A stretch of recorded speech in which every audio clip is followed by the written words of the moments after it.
नमस्कार, प्रादेशिक समाचार के साथ मैं कामिनी। पहले मुख्य समाचार। प्रधानमंत्री नरेंद्र मोदी ने विकसित भारत @2047 युवाओं की आवाज के शुभारंभ के साथ मांगे सुझाव। कहा, विकसित भारत निर्माण हो सबका लक्ष्य। अनुच्छेद 370 पर सुप्रीम कोर्ट का बड़ा फैसला, केंद्र का निर्णय संविधान के दायरे में, जम्मू कश्मीर भारत का अभिन्न अंग। मुख्यमंत्री को ईडी ने जारी किया छठा समन, कल पूछताछ के लिए बुलाया। राज्यपाल ने कहा, भ्रष्टाचार के खिलाफ केंद्रीय जांच एजेंसियां निभा रही अपना दायित्व। और कल तक बिना विलंब शुल्क के जमा होगा इंटरमीडिएट परीक्षा 2024 का परीक्षा फॉर्म। 20 दिसंबर तक लगेगा लेट फाइन। और अब समाचार विस्तार से। प्रधानमंत्री नरेंद्र मोदी ने देश के युवाओं से 2047 तक विकसित भारत बनाने का लक्ष्य निर्धारित करने का आग्रह किया है। उन्होंने कहा कि भारत के लिए इस अमृत काल में युवाओं को विकसित भारत बनाने के सपने को साकार करने का प्रयोग अवश्य करना चाहिए। विकसित भारत 2047 युवाओं की आवाज का वीडियो कॉन्फ्रेंस के माध्यम से शुभारंभ करते हुए श्री मोदी ने कहा कि भारत के इतिहास में यही वह अवधि है जब देश एक बड़ी छलांग लगाने जा रहा है।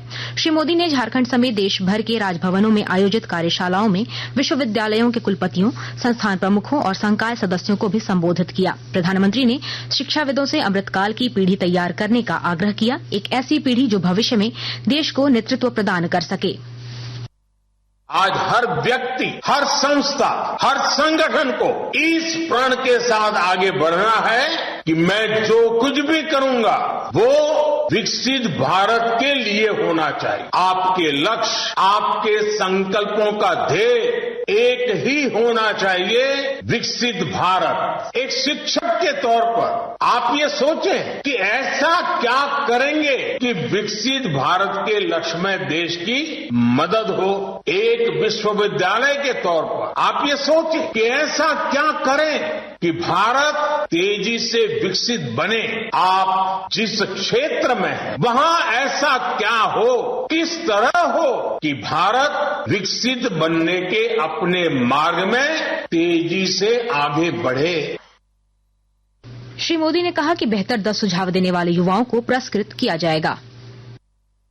पोर्टल पर 5 अलग अलग थीम्स पर सुझाव दिए जा सकते हैं। सबसे बेहतरीन 10 सुझावों के लिए पुरस्कार की भी व्यवस्था की गई है। साथियों, जब मैं सुझावों की बात करता हूं तो आपके सामने खुला आसमान है। हमें देश में एक ऐसी अमृत पीढ़ी को तैयार करना है जो आने वाले वर्षों में देश की कर्णधार बनेगी, जो देश को नेतृत्व और दिशा देगी। हमें देश के एक ऐसी नौजवान पौध को तैयार करना है जो देश हित को सर्वोपरि रखते, जो अपने कर्तव्यों को सर्वोपरि रखें। इधर राजधानी रांची स्थित राजभवन में राज्यपाल सीपी राधाकृष्णन ने प्रधानमंत्री के संबोधन के बाद राज्य के सभी कुलपतियों और उच्च शिक्षण संस्थान के निदेशकों को भारत को विकसित बनाने की दिशा में नए प्रयासों पर बल दिया। उन्होंने कहा कि शिक्षा का ध्येय कौशल विकास, अर्थव्यवस्था को मजबूती देना और रोजगार सृजन होना चाहिए। सर्वोच्च न्यायालय ने संविधान के अनुच्छेद 370 को निरस्त करने का केंद्र सरकार का फैसला बरकरार रखा है। इस अनुच्छेद के तहत पूर्ववर्ती जम्मू कश्मीर राज्य को विशेष दर्जा दिया गया था। केंद्र ने 2019 में अनुच्छेद 370 को निरस्त कर दिया था और राज्य को 2 भागों में विभाजित करके केंद्र शासित प्रदेश लद्दाख और जम्मू कश्मीर बना दिए थे। मुख्य न्यायाधीश DY चंद्रचूड़ की अध्यक्षता में 5 जजों की संविधान पीठ ने केंद्र के फैसले को चुनौती देने वाली याचिकाओं की सुनवाई के बाद यह फैसला सुनाया। सर्वोच्च न्यायालय ने कहा कि अनुच्छेद 370 अस्थायी प्रावधान था जिसे कुछ विशेष उद्देश्यों से लाया गया था और इसे निरस्त करने के राष्ट्रपति के आदेश में कोई दुर्भावना नहीं थी। न्यायालय ने कहा कि भारत संघ में शामिल होने के बाद जम्मू कश्मीर संप्रभु राज्य नहीं रहा था। पीठ ने कहा कि अन्य राज्यों से अलग जम्मू कश्मीर की कोई आंतरिक संप्रभुता नहीं थी। प्रधानमंत्री नरेंद्र मोदी ने आज पूर्व राष्ट्रपति प्रणब मुखर्जी को उनकी जयंती पर श्रद्धांजलि दी है। प्रधानमंत्री ने एक सोशल मीडिया पोस्ट में कहा कि प्रणब मुखर्जी की राजनीतिक कौशल और बौद्धिक गहराई ने देश की दिशा को नया आकार दिया। उन्होंने कहा कि उनकी अंतर्दृष्टि और नेतृत्व अमूल्य था। श्री मुखर्जी का समर्पण और ज्ञान प्रगति की दिशा में हमारी यात्रा में हमेशा एक मार्गदर्शक रहेगा। मुख्यमंत्री हेमंत सोरेन को प्रवर्तन निदेशालय ने फिर समन भेजा है। ईडी ने रांची में जमीन की खरीद बिक्री में कथित गड़बड़ी के मामले में छठी बार समन भेजकर मुख्यमंत्री को कल पूछताछ के लिए बुलाया है। झारखंड के राज्यपाल सीपी राधाकृष्णन ने मुख्यमंत्री हेमंत सोरेन को ईडी के समन भेजने और सांसद धीरज साहू प्रकरण पर पत्रकारों के सवाल पर अपनी प्रतिक्रिया दी है। राज्यपाल ने कहा है कि भ्रष्टाचार के खिलाफ केंद्रीय जांच एजेंसियां अपना दायित्व निभा रही हैं।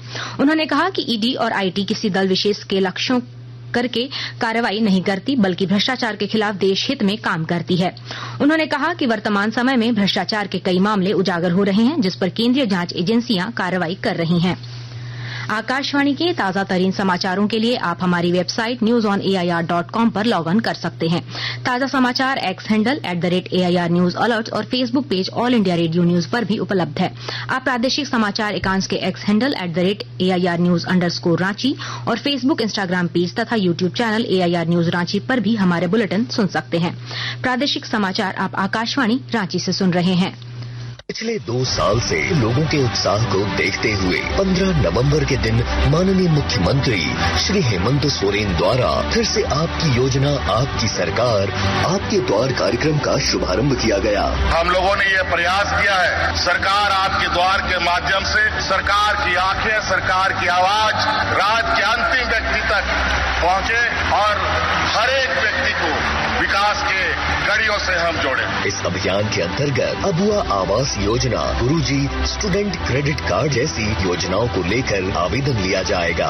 अभियान में लाखों स्टूडेंट्स को साइकिल खरीदने हेतु राशि भेजी जाएगी। इस कार्यक्रम के जरिए सभी वर्ग के जरूरतमंदों को सरकार की कल्याणकारी योजनाओं से जोड़ा जाएगा। देने आपको अधिकार। फिर से हेमंत सरकार आ रही आपके द्वार। इस कार्यक्रम के तहत 24 नवंबर से 26 दिसंबर तक शिविरों का आयोजन किया जाएगा और शिविर में आने वाले प्रत्येक लाभार्थियों के बीच पौधे का वितरण किया जाएगा। सूचना एवं जनसंपर्क विभाग, झारखंड सरकार द्वारा जनहित में प्रसारित।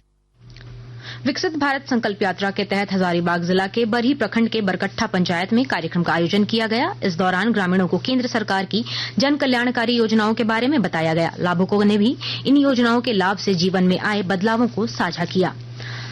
अधिवक्ता दिवस पर आज जमशेदपुर कोऑपरेटिव कॉलेज मैदान में 5वां अधिवक्ता दिवस क्रिकेट मैच का आयोजन किया गया। इस अवसर पर मुख्य अतिथि के रूप में प्रधान जिला एवं सत्र न्यायाधीश अनिल मिश्रा उपस्थित थे। उन्होंने अपने संबोधन में कहा कि इस तरह के आयोजन से जहां स्वास्थ्य का लाभ होता है वहां रचनात्मकता भी बढ़ती है।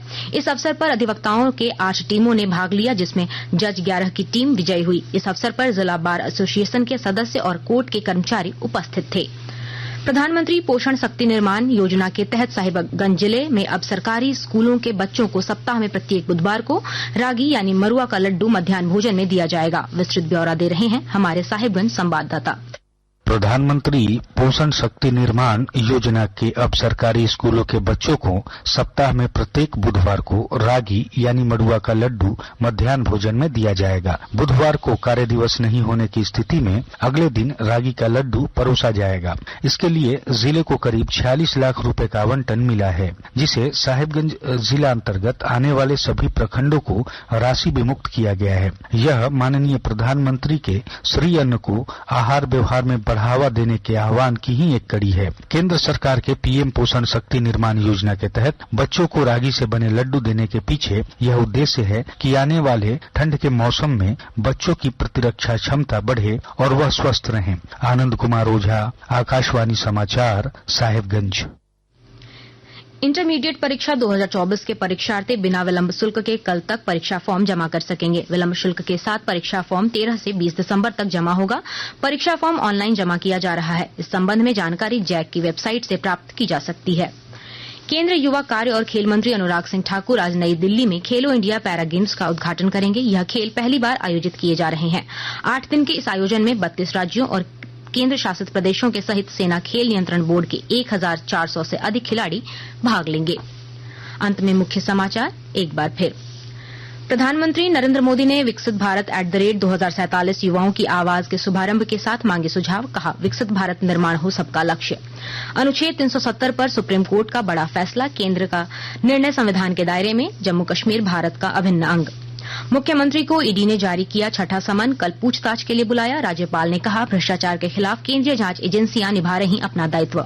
और कल तक बिना विलंब शुल्क के जमा होगा इंटरमीडिएट परीक्षा 2024 का परीक्षा फॉर्म। 20 दिसंबर तक लगेगा लेट फाइन।